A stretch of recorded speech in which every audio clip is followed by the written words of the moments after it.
Guys, അപ്പോൾ ഇന്നത്തെ ഒരു വീഡിയോ എന്ന് പറയുന്നത് മാരേജ് സർട്ടിഫിക്കറ്റ് ഇല്ലാത്ത കപ്പിൾസ് ആരെങ്കിലും ഉണ്ടെങ്കിൽ ഈ ഒരു വീഡിയോ എൻ്റെ ഒരു ലൈഫ് സ്റ്റോറിയാണ് ഞാൻ പറയുന്നത്. ദയവായിട്ട് ഫുള്ളായിട്ട് കാണുക. എത്രയും പെട്ടെന്ന് നിങ്ങളത് ചെയ്യാൻ നോക്കുക. അതിനുള്ള കാരണം എന്താണെന്ന് ഞാൻ പറഞ്ഞുതരാം. അപ്പോൾ ഞങ്ങൾ മംഗലം കഴിഞ്ഞത് 2015 എന്തോ എത്രയുണ്ട് മംഗലം കഴിഞ്ഞാൽ 2022 ഞമ്മ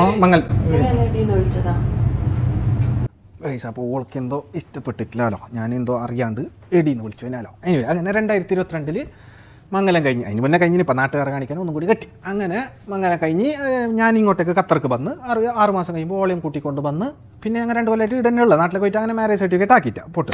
ഒരു 3-4 ദിവസം മുന്നേ ഞാൻ കടന്നിട്ടുണ്ടല്ലോ അത്. അപ്പോൾ കടന്നിട്ടാകുമ്പോൾ എൻ്റെ ചിന്ത ഇപ്പോൾ ഇത് പൊട്ടുന്നല്ലേ, എൻ്റെ ചിന്ത എന്നില്ലെങ്കിൽ ഇപ്പോൾ ആടുന്ന ഒരാൾ കത്തിച്ചിട്ട് വിടൂ, ഇടുന്ന ഒരാൾ ഇതിനെ പൊട്ടിക്കും, അതിപ്പോൾ ഈടെ പൊട്ടുമോ ആടെ പൊട്ടും, അത് പൊട്ടിയും കാടുന്ന സാധനം കാറ്റത്ത് പറഞ്ഞിട്ട് ഇങ്ങോട്ടേക്ക് പോകും. ഇങ്ങനത്തെ അല്ല, എൻ്റെ മാത്രമല്ല അള്ളാൻ്റെ ദുനിയാവിൽ ഇപ്പോൾ എല്ലാവരുടെ ടെൻഷൻ ഇത് തന്നെ. കടന്നെങ്കിൽ ആ ഉറക്കൊന്നും വരത്തില്ല. ഞാൻ ഇങ്ങനെ ചിന്തിച്ചുകൊണ്ട് കൊടുക്കുമ്പോൾ യോള് തോണ്ടിച്ചിട്ട് മാരേജ് സർട്ടിഫിക്കറ്റ് ഞാൻ കേട്ട് ഇത് സർവത്താലും വിടുന്നില്ല, എന്ത് മാരേജ് സർട്ടിഫിക്കറ്റ്. ഓളൊരു വീഡിയോ കണ്ടിനാലോ, മാരേജ് സർട്ടിഫിക്കറ്റ് ഇല്ലെങ്കിൽ മാപ്പിളേൻ്റെ സ്വത്തൊന്നും കിട്ടലാന്ന്.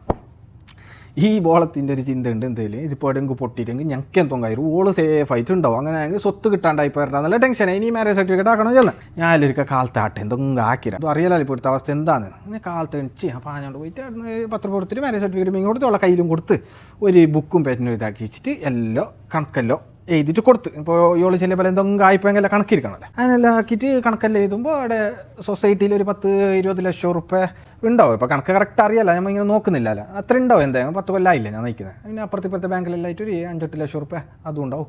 നാട്ടിലൊന്ന് 2 വണ്ടിയുണ്ട്, ഈടൊരു വണ്ടിയുണ്ട്. പിന്നെ ഇവിടെ ഇപ്പോൾ പണിയെടുത്തതിൻ്റെ കുറച്ച് പൈസ ഇപ്പോൾ എന്തെങ്കിലും വിടുമ്പോഴല്ലോ കിട്ടുമല്ലോ. പിന്നെ ഉപ്പാൻ്റെ പേരിലാണ് ഇപ്പോൾ നാട്ടിലത്തെ പരയുള്ളത്. അതിപ്പോൾ എനിക്ക് എഴുതി തരുന്നു ഉപ്പ ശല്യനെയാണ്, ഇപ്പോൾ അങ്ങമാർക്ക് അറിയാലോ. പിന്നെ വണ്ടിയിലാക്കലാവ് ഉപ്പ പോയിട്ട് ബേലിയിട്ട് പിടിച്ച കുറച്ച് ഗവൺമെൻറ്റിൻ്റെ ജാഗയുണ്ട്. അതിപ്പോൾ കുടുംബത്തിലൊരു വിഷയമുണ്ട്, അത് ഞങ്ങൾക്ക് തന്നെ കിട്ടുന്നില്ല. അപ്പോൾ അങ്ങനെ കണക്കല്ലേ ചോദിച്ചു പൊണ്ണിന് സന്തോഷം. വ്യത്യസ്തന്ന് പിന്നെ മന്തി വെക്കുന്നത്, ബിരിയാണി വെക്കുന്നത്, മീനിൻ്റെ തലബാണ് ബാലുബാണ് ഒരു ബഗ് വീഡിയോ കോളാക്കിയിട്ട് നാട്ടിലുള്ളവർക്കല്ലേ എന്നെ കാണിക്കുന്നത്. അതാ എൻ്റെ മാപ്പിള അങ്ങനെ ഇങ്ങനെ ഒരു ബഗ് ദുവായിരിക്കുന്നത്. അറബേ ചെല്ലണ്ട അവളെ വിഷയം. എന്നിന് 2 ദിവസം മുന്നേ അടക്കം ഇവിടുത്തെ ഡ്രസ്സ് അലക്കിക്കൊണ്ടും റൂം ക്ലീൻ ആയിക്കാൻ എല്ലാം എൻ്റെ പണി.